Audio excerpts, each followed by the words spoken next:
방파제이란 제목으로 말씀해 드리겠습니다. 우리나라는 주로 7월부터 9월에 걸쳐 연례 행사처럼 태풍이 밀어 닥쳐서 인명과 재산에 타격과 손실을 입힙니다. 4호 태풍은 한반도에서 기상 관측이 시작된 1904년 이래 가장 규모가 큰 태풍입니다. 최대 중심 풍속은 초속 85m, 평균 초속은 45m, 최저 기압은 952헥토파스칼이었습니다. 2003년 발생한 강력한 태풍 매미의 최저 기압이 950헥토파스칼이었으니 거의 비슷합니다.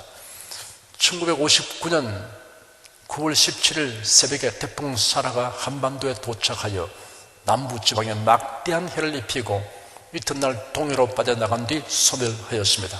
강풍에 폭우까지 겹쳐 해안 지역에서는 강력한 해일이 일어나고 강이 영주해 남부지방 전역의 가옥과 농경지가 물에 잠겼습니다. 당시 저는 고등학생이었습니다. 그날의 기억이 지금도 생생합니다.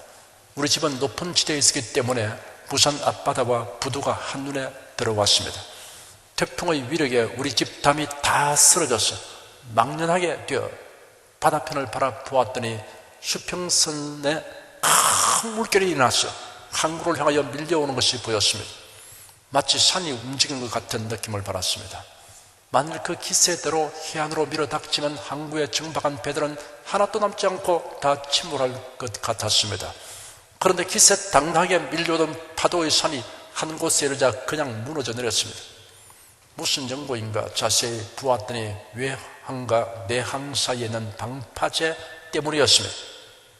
해안에는 크고 작은 파도가 항상 밀려옵니다. 때로는 거센 파도가 밀어닥쳐서 항구에 정박한 배와 시설물들과 해안에 가까운 집들의 해를 입힙니다. 우리의 삶에도 유사한 현상이 계속됩니다. 여러 가지 원인으로 우리의 마음에는 불안과 근심의 파도가 늘 밀려 들어옵니다. 이 지구상에는 어느 곳이나 문제가 있습니다. 그러므로 이 세상에서 불안과 근심의 파도가 없는 곳은 없습니다. 태풍이나 지진이 해일과 쓰나미를 일으키듯이 우리의 일상생활에 발생하는 문제들이 불안과 근심의 거센 파도를 일으킵니다. 그러므로 불안과 근심의 거센 파도가 마음의 항구와 해안을 휩쓸지 못하도록 하는 적절한 조처가 필요합니다. 달리 말하여 마음의 방파제를 건설해야 합니다. 이런 방파제를 건설하는 데는 비용이 들지 않습니다. 이제부터 제가 말씀드리는 4가지 방파제에 대하여 경청하여 주시기 바랍니다. 첫째, 감사의 방파제가 있습니다. 바벨론이 정복된 후 다리오가 즉위하면서 가장 먼저 행한 것은 행정조직의 정비였습니다. 120방백의 통치를 받는 몇 개의 대구역으로 구분하고 대구역을 소구역으로 나누었습니다. 120방백 위에 총리 셋을 두었습니다. 다리오 왕은 3명의 총리 가운데 유대인 다니엘을 총애하였습니다. 바벨론 지옥에서 다니엘이 어떠한 역할과 공헌을 하였으며 느부갓네살 왕이 얼마나 총애한 신하였던가를 다리오 왕이 알게 되었을 것입니다. 다리오 왕이 다니엘에게 일을 맡겨보니 능력과 인품이 출중하였습니다. 다리오 왕은 다니엘의 지위를 다른 총리들의 위에 두려고 작정하였습니다. 그러자 다른 2 총리와 방백들이 다니엘을 시기하였습니다. 그러나 왕의 결정에 반대 의사를 표명할 수는 없었습니다. 총리들과 방백들은 다니엘을 고소할 공무상의 허물을 찾으려고 했으나 실패하였습니다. 다니엘은 유능할 뿐 아니라 정직하고 성실하기 때문입니다. 그러던 중 그들은 한 가지 방도로 찾아내었습니다. 다니엘이 신앙과 관련하여 허물을 만들어내려고 하였습니다. 드디어 그들이 왕 앞에 나가서 한 가지 제안을 하였습니다. 다리오 왕이시여, 만수무강을 빕니다. 왕국의 모든 총리와 수령과 방백과 모사와 관원이 의논한 결과 한 가지 법안을 세우고 금지령을 집행할 것을 왕께 구하기로 하였습니다. 왕이시여, 누구든지 30일 안에 왕 외에 어떤 신이나 사람에게 간구하는 자는 사자굴에 던지도록 하십시오. 이제 왕이시여, 금지령을 세우시고 조서에 도장을 찍어 메대 사람과 페르시아 사람들의 변경할 수 없는 법을 따라 그것을 고치지 못하도록 하시옵소서. 사람이 아무리 성실하고 정직하게 행한다 해도 모든 사람에게 인정받고 칭찬받는 것은 아닙니다. 어디에나 불의하고 악한 사람이 있기 때문입니다. 다리오 왕은 정복된 여러 국가 민족을 종교적 정치적으로 규합할 필요성을 느꼈고 더욱이 신하들이 자기를 존대하게 여겨서 높이는 것이라고 생각하여 조서에 서명날인하였습니다. 다니엘서 6장 10절에 다음과 같은 장면이 기록되어 있습니다. 다니엘이 이 조서에 의인이 지킨 것을 알고도 자기 집에 돌아가서는 그 방의 예루살렘으로 향하여 열린 창에서 전에 행하던 대로 하루 3번씩 무릎을 꿇고 기도하며 그 하나님께 감사하였더라. 다니엘은 지금까지 해오던 대로 예루살렘을 향하여 창문들을 열고 하루에 3번씩 무릎을 꿇고 기도하였습니다. 참으로 놀라운 행동입니다.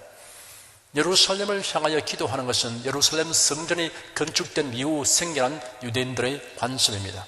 성소에 임재하시는 하나님이라는 개념에서 비롯된 것입니다. 무릎을 꿇고 기도하는 것은 겸손과 순종의 표현입니다. 하루 3번씩 기도하였습니다. 규칙적으로 기도드리는 습관은 훌륭한 습관입니다. 더욱이 우리가 감탄할 것은 다니엘이 하나님에게 감사했다는 사실입니다. 왕의 조서로 인하여 목숨이 위태로운 징에 놓였을지라도 하나님께 감사드렸습니다. 지금까지 돌보아주신 하나님의 사랑과 은혜에 대한 감사였습니다. 그리고 앞으로 무슨 일을 만날지라도 최선의 도움을 주실 하나님께 대한 감사였습니다. 여러분은 이러한 다니엘을 생각하면서 내가 그런 상황에 처했다면 나는 어떻게 처신했을까라고 자문해 보십시오. 다니엘처럼 하나님 감사합니다 라고 말할 수 있겠습니까? 이처럼 하나님께 감사드리는 다니엘의 마음에는 불안과 근심이 밀고 들어갈 수 없었습니다. 다니엘의 일거수일투족을 호시탐탐 살피던 악한 무리들이 다니엘의 이런 행동을 놓칠 리가 없습니다. 그들의 계략이 적중하게 되어 쾌재를 불렀습니다. 그들은 지체하지 않고 다리오 왕에게 나아가서 다니엘을 고발했습니다. 왕께서 금지령에 왕의 도장을 찍어 30일 안에 왕 외에 어떤 신이나 사람에게 기도하는 자는 누구나 사자굴에 던지기로 하지 아니하셨습니까? 하니 왕이 대답하기를 그 명령은 확고하니 변경할 수 없는 메대와 페르시아 사람들의 법대로 된 것이다 하였습니다. 그들이 왕께 대답하여 말하기를 왕이시여 포로로 잡혀온 유다 자손 다니엘이 왕과 왕의 도장이 찍힌 그 금지령을 존중하지 않고 하루 3번씩 여전히 기도합니다 하였습니다. 그제서야 다리오 왕은 신하들의 속셈을 알게 되었지만 때는 이미 늦었습니다. 일단 총리들과 방백들을 물러가게 하고 다니엘을 구출할 방도를 종일 궁리하였으나 뾰족한 수가 없었습니다. 처음에 심사숙고했으면 좋았을 것을 이제는 때가 늦고 말았습니다. 밤이 오기 전에 참소자들이 다시 왕 앞에 나와서 재촉하였습니다. 다리오 왕은 자기가 정한 법에 묶여 부득이 다니엘을 처형하도록 할 수밖에 없었습니다. 이에 왕이 명령을 내리니 그들이 다니엘을 끌어다가 사자굴에 던졌습니다. 왕이 다니엘에게 말하기를 너희 항상 섬기는 내 하나님이 너를 구원하시길 바란다 하였습니다. 다니엘이 죽지 않고 기적적으로 살게 되기를 바랐던 것입니다. 사람들이 다니엘을 던져넣은 굴입구를 돌로 막은 다음 봉인하였습니다. 참소자들은 자기들의 뜻이 성공적으로 이루어진 것을 보고 마음속으로 환호성을 질렀을 것입니다. 그리고 봉인한 곳에 자기들의 도장도 힘껏 찍었습니다. 다리오 왕은 연민과 상실감과 양심의 가책 등이 뒤섞여 식음을 전폐하고 뜬 눈으로 밤을 새웠습니다. 이튿날 날이 새자마자 왕이 급히 사자굴로 갔습니다. 슬픔이 가득한 목소리로 소리질러 다니엘을 불러보았습니다. 다니엘이 사자굴에서 살아있을 리가 만무할 것이지만 이렇게라도 해야 답답한 심정이 조금이라도 해소될 것 같았던 것입니다. 그리고 일말의 기대도 없지 않아 있었습니다.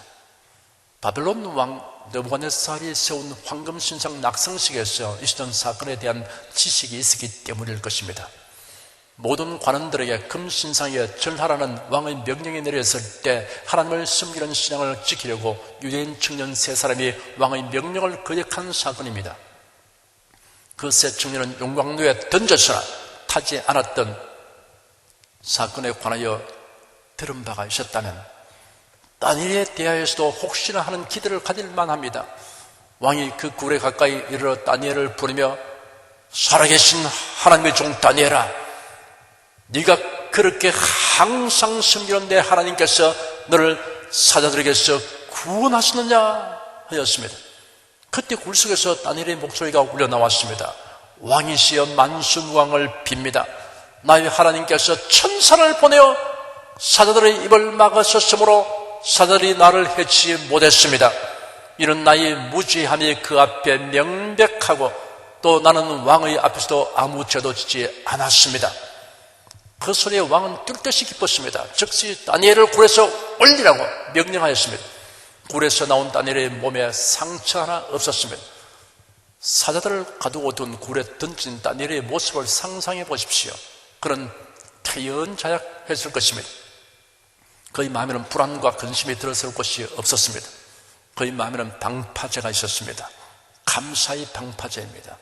무슨 일을 만나도 하나님께 감사하기 때문에 그 감사가 방파제 역할을 하여 불안과 근심의 파도가 아무리 거세게 밀어닥쳐도 그의 마음에는 침범할 수 없었습니다. 사랑하는 여러분, 범사에 감사하십시오. 여하튼 하나님께 감사하십시오. 그럼에도 불구하고 하나님께 감사하시기 바랍니다. 여러분은 마음에 세워진 감사의 방파제로 인하여 불안과 근심이 침범할 수 없게 되기를 축원합니다. 둘째, 기도의 방파제가 있습니다. 자외선에 너무 오래 피부를 노출시키면 피부가 빨리 노화되고 심지어 피부암에 걸리기도 합니다. X선이나 방사선에 장시간 노출되면 생명의 위험을 초래합니다. 엑스레이 촬영기사는 자신이 X선에 많이 노출되지 않도록 보호장치를 합니다. 염려하는 것도 이와 같습니다. 우리 마음이 염려에 자주 오랫동안 노출되면 큰 피해를 입게 됩니다.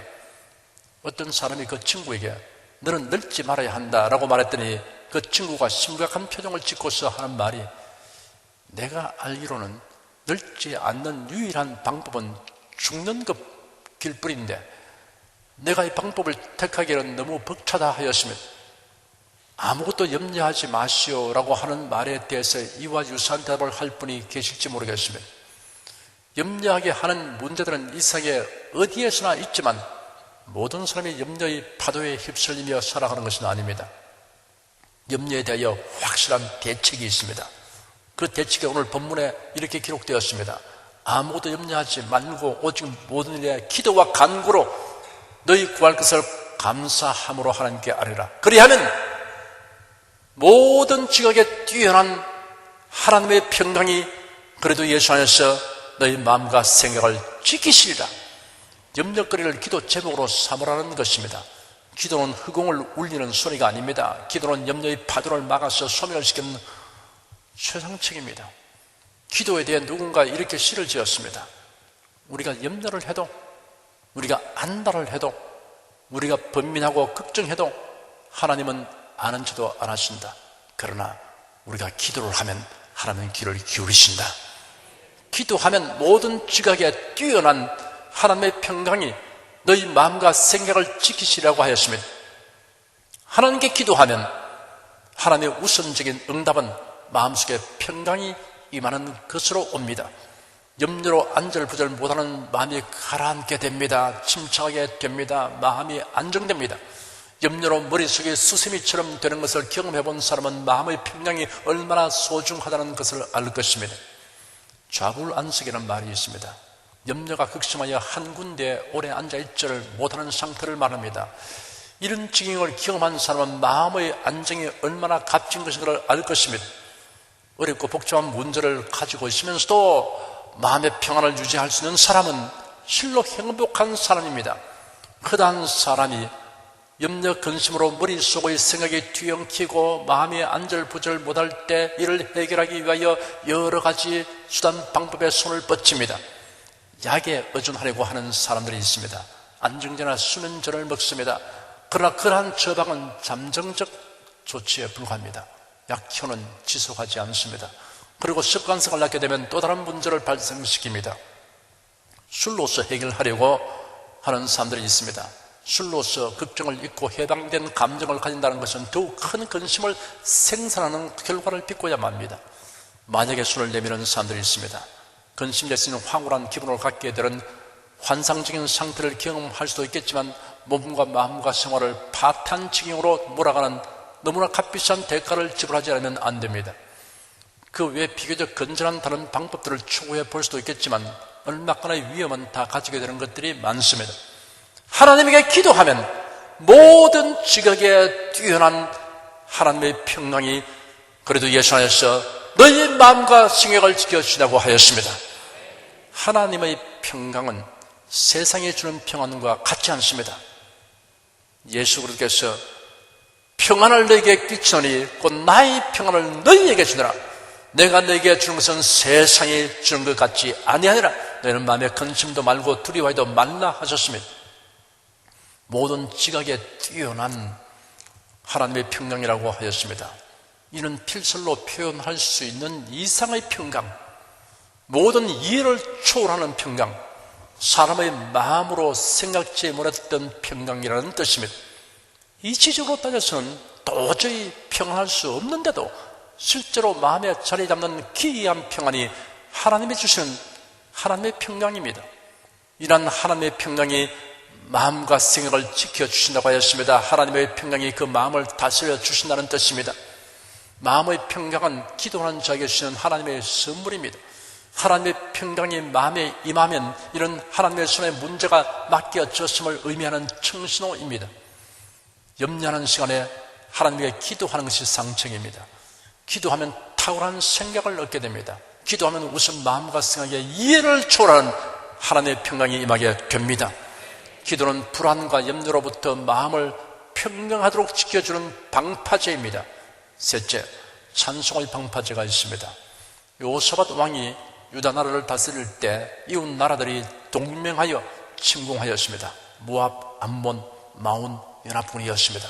여호사밧 왕은 하나님을 경외하는 신앙이 투철하기 때문에 온 백성에게 금식령을 선포하고 왕과 백성이 하나님의 전뜰에 모여 기도했습니다.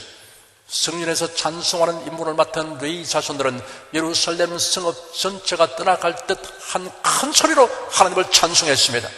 왕과 백성들은 선지자를 통하여 주신 승리의 예언을 믿고 이미 전쟁에서 승리를 얻은 것 같이 찬송하였습니다. 하나님의 예언은 반드시 이루어진다는 확신을 가지기 때문입니다. 성도들은 하나님이 우리에게 주실 승리와 영광을 미리 얻은 것과 같이 믿고 찬송해야 합니다. 여호사밧 왕은 백성들에게 지시하였습니다. 너희는 너희 하나님 여호와를 신뢰하라. 그러면 견고히 서리라. 그 선자를 신뢰하라 하였습니다. 여호사밧 왕은 백성으로 더불어 의논하고 찬송하는 자들을 군대 앞에 세우기로 결정하였습니다. 그들에게 성전에서 봉사할 때 입는 세마포 겉옷을 입혔습니다. 찬송 내용은 단순하였습니다. 여호와께 감사하세, 그 자비하심이 영원하도다라는 가사의 찬송이었습니다.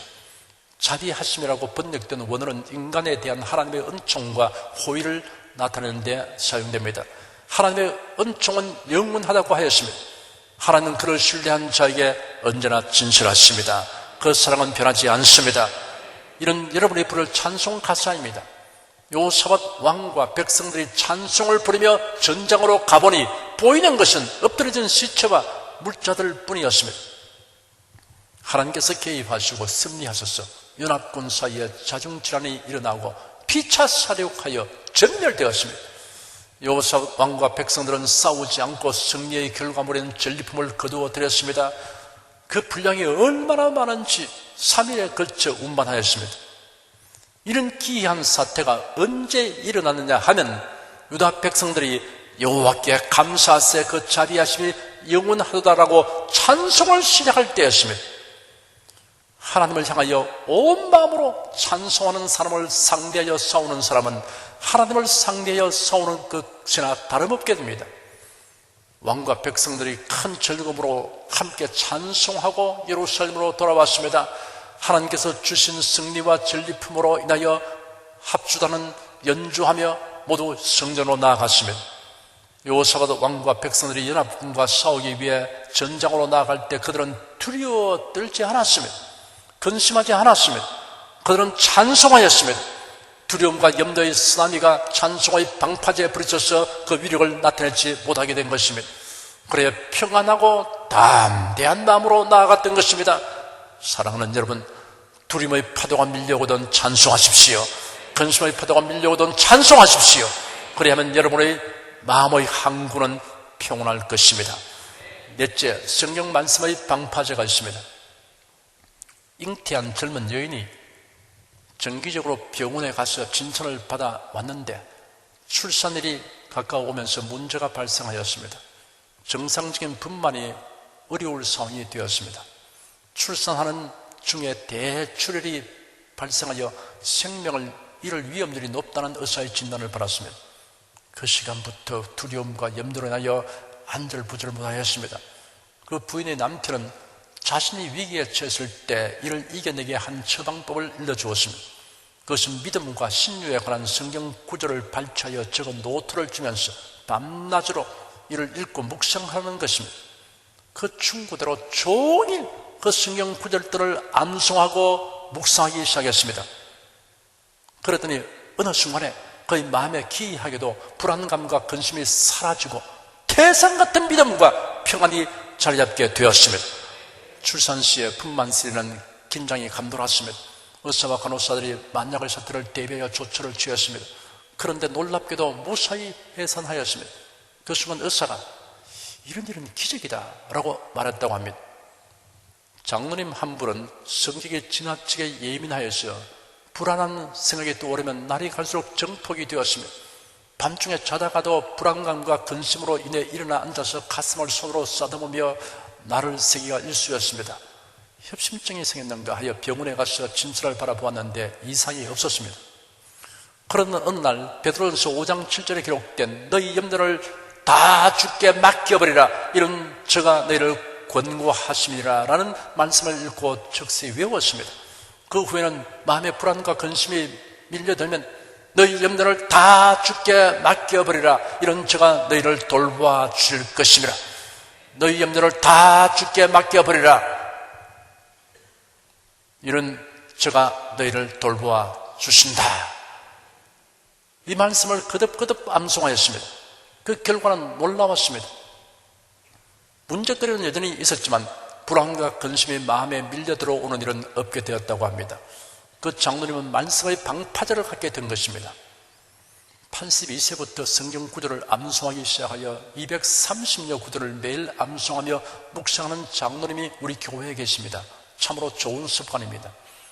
사랑하는 성도 여러분, 불안과 근심이 없는 곳을 찾아다닐 것이 아니라 불안과 염려의 파도가 넘쳐 들어올 수 없도록 마음의 방파제를 견고히 건설하시기 바랍니다. 감사의 방파제, 기도의 방파제, 찬송의 방파제, 성경 말씀의 방파제를 갖게 됨으로써 항상 담대하고 평안한 마음으로 살아가시기를 축원합니다. 기도하겠습니다. 오늘 추수감사절 주일에 저희 모여서 하나님 말씀을 상고하며 성령께서 성도들이 주시는 음성을 듣게 된 것을 감사합니다.